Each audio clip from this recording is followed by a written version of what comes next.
Hello everyone, welcome back to Gringa Spanish. I am your tutor Christy, and today I'm coming at you with a beginner's dialogue. We haven't done one of those in a while, and this one is going to be about a soccer game.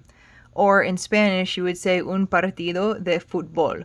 So, well, this word can be pronounced with the accent on the beginning. The accent is written on the beginning, but a lot of people in my experience say fútbol. It kind of sounds like there should be an accent on the end. But I read that in some places they do say it more with the accent on the beginning.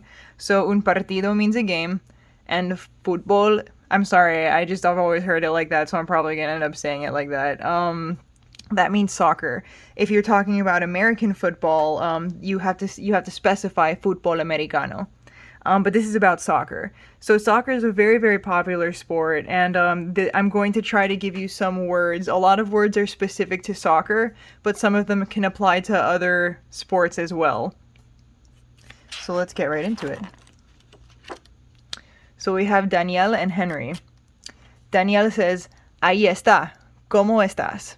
So ahí está is like saying like there he is. So he's speaking to his friend in the third person. This is pretty literally translates to like there he is. Ahí está.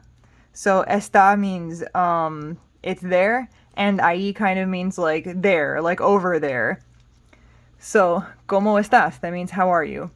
Henry says, perdón por llegar tarde. I'm sorry I got here late. So perdón is kind of short for perdóname, which means forgive me. In English we just say sorry, but in Spanish it would be perdón. So, or you could say lo siento, but here he's gonna say perdón. Perdón por llegar. So perdón por means I'm sorry for. Por means he's specifying what he's sorry for. In this context, it means for. Llegar means to arrive. Tarde means late. ¿Cómo va en el partido? Or ¿cómo va el partido? So this means how is the game going? El partido is the game. And ¿cómo va means how is it going? So ¿cómo va el partido? How is the game going? ¿Cuál es el marcador? So el marcador means the score. I don't always see this when I'm looking at other people's vocab lists, but I feel like I hear this most of the time. And you do see it on some vocab lists. But I haven't heard some of the other words that I see when I just look up like score in sports. So I don't know if marcador is like specifically to soccer. I wouldn't think so. But ¿cuál es el marcador means what is the score?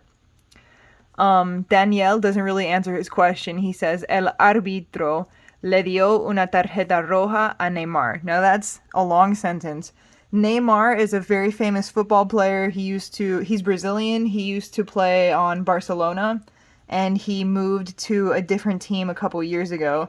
Barcelona is my favorite team, so I'm not really sure.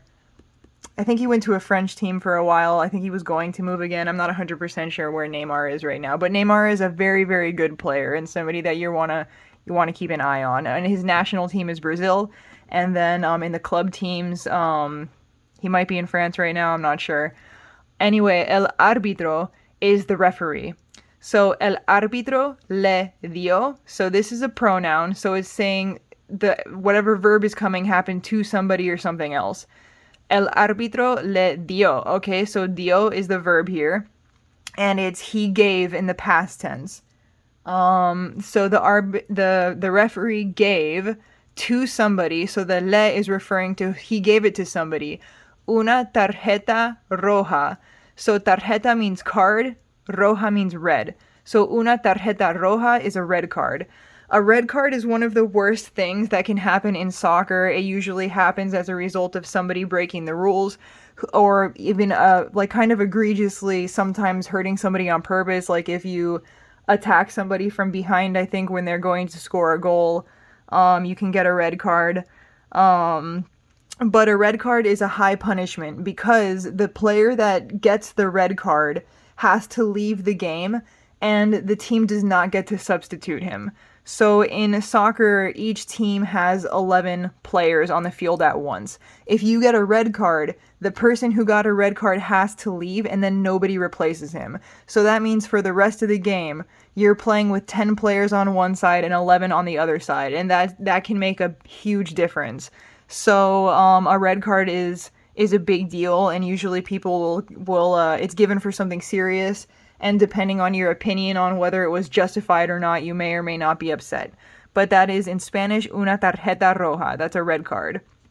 So these guys are probably really upset because the referee gave a red card to Neymar, which is one of the best players. So Henry says, no puede ser. That means it can't be. So poder, this comes from poder, which means to be able to. And this is conjugated in the third person present. So it literally means it can't, no puede ser. Ser means to be. So this literally means it can't be. And it's the same as in English. You say like, what? It can't be. So no puede ser.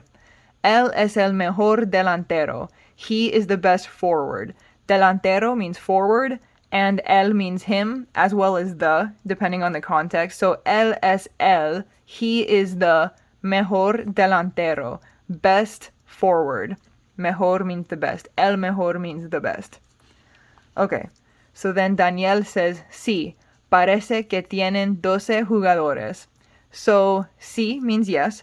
Parece que means it appears that. This comes from the verb parecer, and it's conjugated in the third person present. So parece, it appears that. So third person, remember, is he or she or it. So parece means it appears. Que means that. So parece que, it appears that. Tienen comes from tener. It's present tense ellos, or the group of which you are not a part of. So it's not nosotros. I'm sorry. I'm drawing a blank.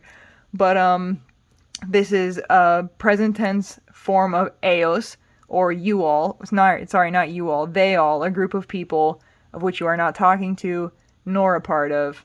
Ellos, them. Que tienen 12 jugadores. It appears that they have, again, tener is to have, so they have. Tienen means they have. 12 jugadores. 12 means 12. Jugadores means players. Un jugador would be a player. So you could say the jugador, if you're talking about this player, that player, you call him a jugador. So parece que tienen 12 jugadores. It appears that they have 12 players. So I told you earlier that soccer teams have 11 players. So if you say it looks like they have 12 players, that's kind of a phrase that means the referee is on one side. You're counting him on one of the team because he's being so one-sided. So bueno, so that means it means good, but in a lot of contexts you'll just say it like kind of as a filler. It means like, well. So bueno, ya tómate una cerveza para la buena suerte. So ya means already, or it means like go do something. Ya. Tómate. This is from tomar, which means to drink. And when you make comer or tomar or beber into a reflexive verb, it kind of means to like eat up. It's more emphatic. So tómate, toma is a command. As you know, if you listen to the command video, because grammar is very important, when you're making a command in the informal, you just use, for an affirmative command, which you're telling somebody to do something. I'll give you the summary. I won't make you go watch it.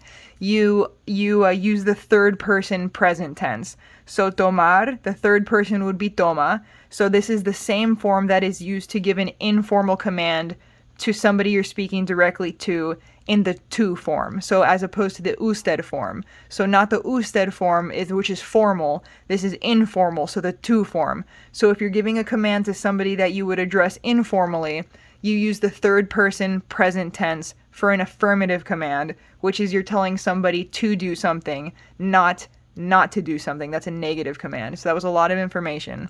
But ya tómate means already go ahead and drink. Una cerveza, that's a beer. Para, for. La buena suerte, the good luck. Suerte means luck. Buena means good. La buena suerte means good luck. So remember, tomate is kind of like drink up. Go get yourself a beer already and drink it up so that we can have good luck. This isn't based on any kind of actual superstition that people might have about soccer. There's no superstition that drinking is going to give you good luck, but it is something you might say to your friend in a bar if you wanted to say, like, yeah, go get yourself a beer already. So I have a few extra words that I did not include just so that you can have some more soccer-related words to take with you. Defender is defensor. Goalkeeper is arquero or portero. Midfielder is mediocampista or volante. Team is equipo. Fans, aficionados. Ball can be pelota, balón, or esférico. I hear this a lot on like what are they called? The commentators. Sometimes they call the ball el esférico. Field is la cancha. You'll hear this a lot. I know there's other ways to say grass in Spanish. The soccer field is called la cancha. So foul is falta. Goal, so the structure of the goal is called el arco, la valla, or la portería. And when I say structure, I mean the goal itself, the place that the players are trying to get the ball to. The structure of the goal is called el arco. And when somebody scores a goal, it's called a goal. So you say goal, usually they'll, like, the commentators like to just literally say it for as long as they physically can. It's a lot of fun. If you haven't watched soccer, I suggest you try it sometime. It's very fun, although to be honest, I haven't watched it a lot since the before times. I used to watch it more in the before times. If you catch what I'm talking about, we can't say the C word. Yeah, so I suggest you go. Barcelona's a good team. Real Madrid is the classic, the rival, I believe. But it's been a while. As far as national teams, I used to follow Peru mostly, because my boyfriend is Peruvian. And my boyfriend actually was a defensor for a long time, in the before times. So anyway, it's a lot of fun. Maybe when we get back to normal, we can continue watching things in bars, and you'll be able to have a conversation like this one.